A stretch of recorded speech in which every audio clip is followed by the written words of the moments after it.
was trying to make the pack touchdown. My niggas driving, that's some shit I don't do. These niggas capping, keep it G, which one? What is up, everybody? It's your girl B Octavian. I'm back with another video. Before we get into it, make sure you like this hair. Make sure you like, comment, and subscribe to my channel. And welcome to Saturday Storytimes. If you haven't been tuning in, I did a story time last Saturday. No.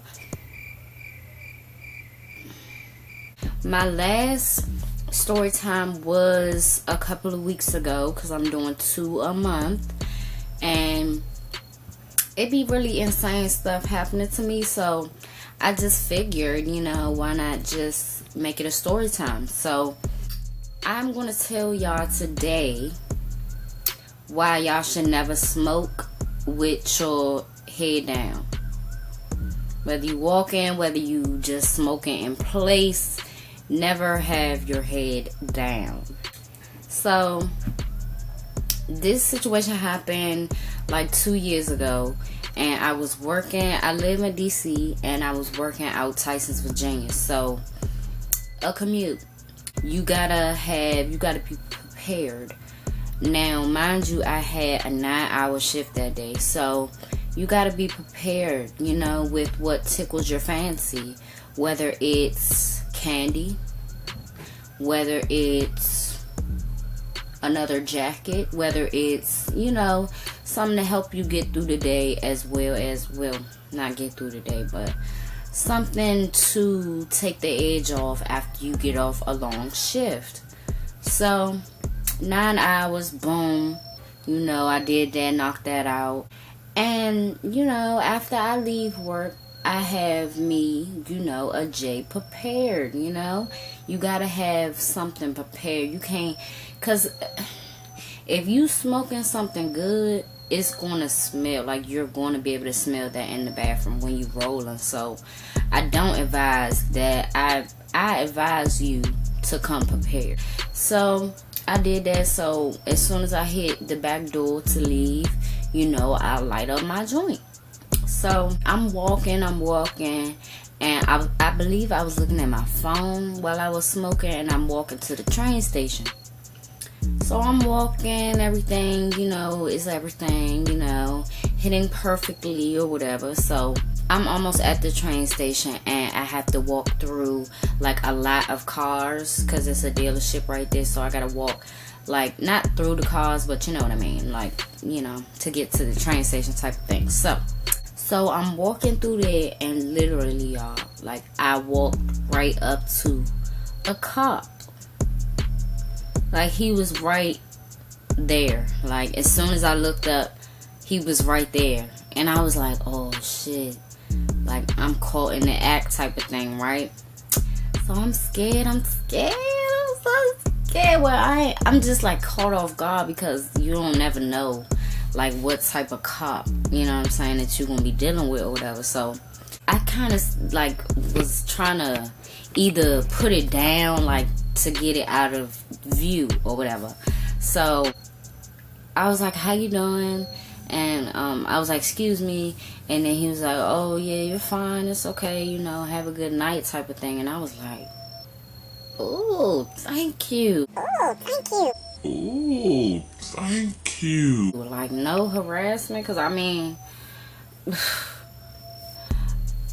sometimes you get a ticket, it can happen, you know what I'm saying? So I just advise that you look, you know, you still be vigilant when you multitasking, you know what I'm saying?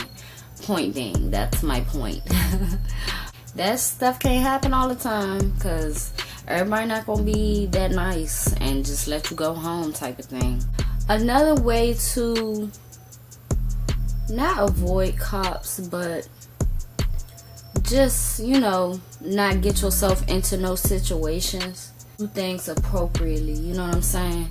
Because I remember one time I didn't have enough money to get through on the train, and I tried to tap my card, you know, finesse game. Sometimes it works, sometimes it don't. But I mean, I got through successfully. but a cop saw me. So in this instance, rather than just saying don't do that no more, yada yada yada, because I was like in middle school, I guess he wanted to make an example out of me. I mean, it was kind of embarrassing to, be out in the open and the cop is questioning you like that. And he was ran pretty hard on me. It's just like, I'm just trying to get home, I don't have enough. That's just the reality of life. Sometimes shit just not gonna be right. So, and I think that he didn't like that I wasn't nonchalant about it per se, but I had came to terms with it pretty fast, like, okay, this is the situation I'm in, but I'm just trying to get home, So he wrote me a ticket or whatever, and I think he was saying that I had an attitude, and I ain't have no attitude. I just didn't care to be in that situation, So it was just like, say what you gotta say and do what you gotta do, and can I go home, So he was a hard ass. So those was 2 instances where I had some run-ins with cops, and one turned out good, and the other turned out good too because I got to go. But one was a hard ass. So these stories was basically just to tell you never know what you're gonna get.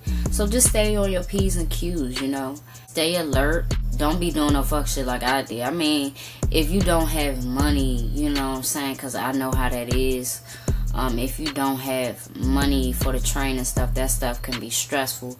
But I'm sure at your school or wherever you can talk to a counselor or something to help you out. Because I didn't have enough courage to even talk to anybody. Like, I was really shy, so I just dreaded even asking for help when I needed it the most, So yeah, stay on your P's and Q's, and I will see y'all on the highly anticipated Sunday self-care. It's your girl B Octavia, and I'm finna go. I ain't throwing up no gang signs. I was trying to do like this. But I will see y'all later. Okay. Look me in my eyes, I ain't believe you. Stressing over bitches, I can never bitches see through.